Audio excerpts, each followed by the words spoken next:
नमस्कार, मैं हूं प्रज्ञा मिश्रा और आप देख रहे हैं उल्टा चश्मा यूसी। ये है पार्ले जी का पैकेट। है कोई माइका लाल जो इसको 5 के बजाय दुकानदार से 3 रुपए में खरीद ले जाए? चाहे रखा रहे, चाहे सड़ जाए, चाहे चूहे को उतर जाए, लेकिन आप इस पार्ले जी के पैकेट को 5 रुपए से कम पर नहीं खरीद पाएंगे। इसको कहते हैं एमआरपी, यानी मैक्सिमम रिटेल प्राइस। यह है भारत में धन्ना सेठों के लिए सुविधा, और इसी देश में किसान का आलू 5 रुपए किलो भी मिलेगा और 1 रुपए किलो भी मिलेगा। सरकार किसानों के लिए तय करती है एमएसपी, यानी न्यूनतम यानी मिनिमम सपोर्ट प्राइस।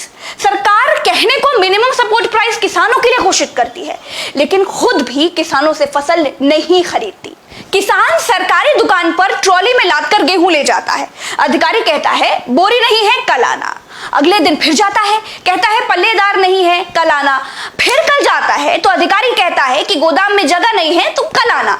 किसान फिर कल जाता है, अधिकारी कहता है कि लोड करने वाला ट्रक नहीं आ पाया है, तुम ऐसा करना, कल आना।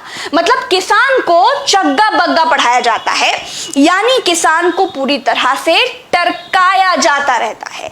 किसान आखिर में थक हार कर अपनी गेहूं से लदी ट्रॉली प्राइवेट मंडी में बेच देता है।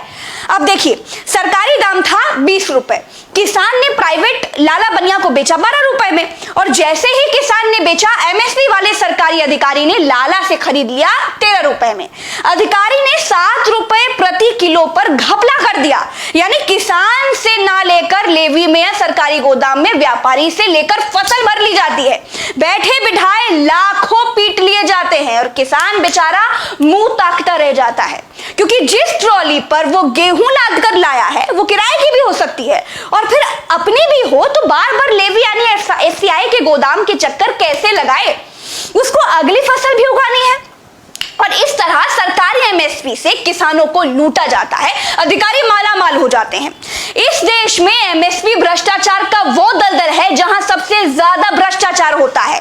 मैं किसान की बेटी हूं, इसीलिए आपको बिल्कुल जमीनी चीज बता रही हूं। अच्छा, अब किसान और उद्योगपति में अंतर देखिए। पार्ले जी का प्राइस दुकानदार आपको बताता है 5 रुपए का है, लो या ना लो। किसान की फसल का दाम मंडी में खरीदने वाला तय करता है। वो किसान को ऑफर करता है, कहता है 5 रुपए दोगे, 50 रुपए का दोगे। बस यही कारण है किसानों की दुर्गति का।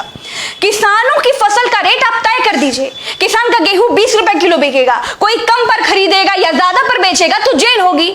फिर देखिए किसानों की आय कैसे उनकी आमदनी दोगुनी हो जाती है। भारत कृषि प्रधान देश है, लेकिन भारत के किसानों को पता ही नहीं है कि इस बार धान 10 रुपए में बिकेगा या 20 रुपए में बिकेगा, या फिर मंडी के बाहर फेंक कर वापस आना पड़ेगा। कृषि प्रधान देश में किसानों की छीछा दर है। आप पार्ले जी वाले को कहिए कि बिस्कुट बनाइए और मंडी में बेचिए, देखिए भाग खड़ा होगा। इनके डीलर किसानों की तरह पेड़ों में लटके हुए मिलेंगे। अब बात उस कानून की भी कर लेते हैं जो किसानों के लिए बनाया गया है। 3 कानून बनाए गए हैं। पहला कानून है आवश्यक वस्तु भंडारण अधिनियम। पहले यह होता था कि खाने पीने की कुछ जरूरी फसलें होती थी जिनकी जमाखोरी अपराध थी। कोई जमाखोरी करता था तो उसे जेल होती थी। अब नए कानून में सरकार कहती है आपदा और युद्ध को छोड़कर जितनी जमाखोरी मतलब जितना भंडारण करना है करो। अब होगा ये कि किसान की तो छत टपकती है, वो तो छप्पर के नीचे रहता है, वो भंडारण तो कर नहीं सकता, और किसान को फसल के बाद चाहिए भैया पैसा। वो अगली फसल में लगाएगा, वो अगली फसल को उगाएगा, वो फसल को घर में रखकर करेगा क्या? अब बड़े बड़े उद्योगपति किसान से अनाज खरीदकर अपने गोदामों में भर लेंगे। बाजार में जब अनाज की शॉर्टेज हो जाएगी तब महंगा बेचेंगे।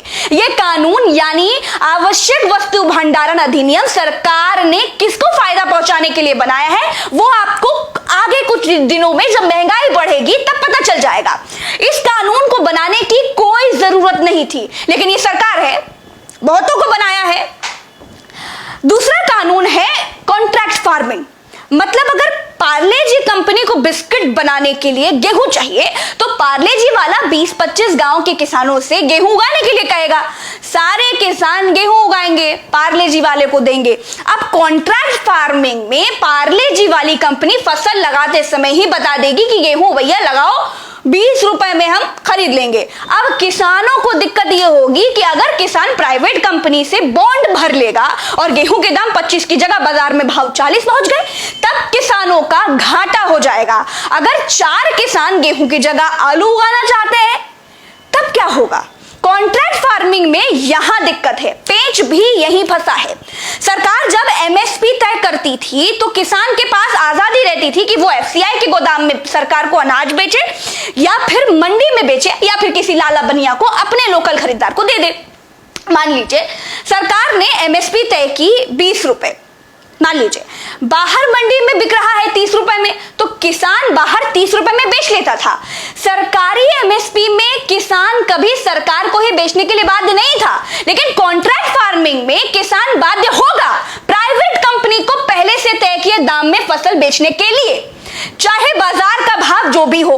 कानून में कहीं भी एमएसपी का जिक्र नहीं किया गया है, यानी जो प्राइवेट कंपनी पहले से दाम तय करके किसान से फसल खरीदेगी वही एमएसपी होगी। हल्ला हंगामा इसीलिए है क्योंकि किसानों का कहना है कि सरकार प्राइवेट कंपनियों को आगे कर रही है, उनसे दाम लगवा रही है, जिससे सरकार पतली गली पकड़कर निकल ले। क्योंकि बीजेपी पहले से ही कह रही है कि एमएसपी सरकार पर फालतू का बोझ है और ये सब कुछ एमएसपी से पीछा छुड़ाने के लिए किया जा रहा है। तीसरे पर आते हैं। तीसरा है कृषि उत्पाद एवं वाणिज्य कानून। यहाँ इस कानून में सरकार कहती है कि किसान मंडी के अलावा कहीं भी अपनी फसल बेच सकता है, ऑनलाइन बेच सकता है।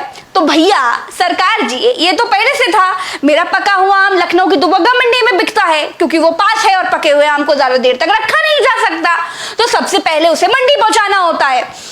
तो दुबग्गा मंडी पास है इसलिए पका हुआ आम दुबग्गा मंडी में बिकता है। मेरा कच्चा दशहरी आम दिल्ली की आजादपुर मंडी में बिकता है, ट्रक से लोड होकर जाता है।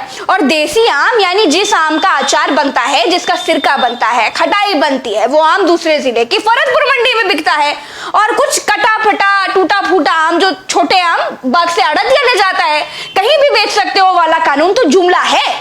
देखिए मेरी समझ से मैं अपने घर के व्यापार को जितना समझती हूँ वो आपको समझा दिया, जितना इस कानून के बारे में पढ़ा वो आपको बता दिया। सरकारी गोदामों में एमएसपी घोषित होने के बाद किन किसानों की फसल आसानी से बिना बहानेबाजी के खरीद ली जाती है या नहीं खरीदी जाती है, वो लोग कमेंट करके बताएं। आज के लिए बस इतना ही। जय हिंद, नमस्कार।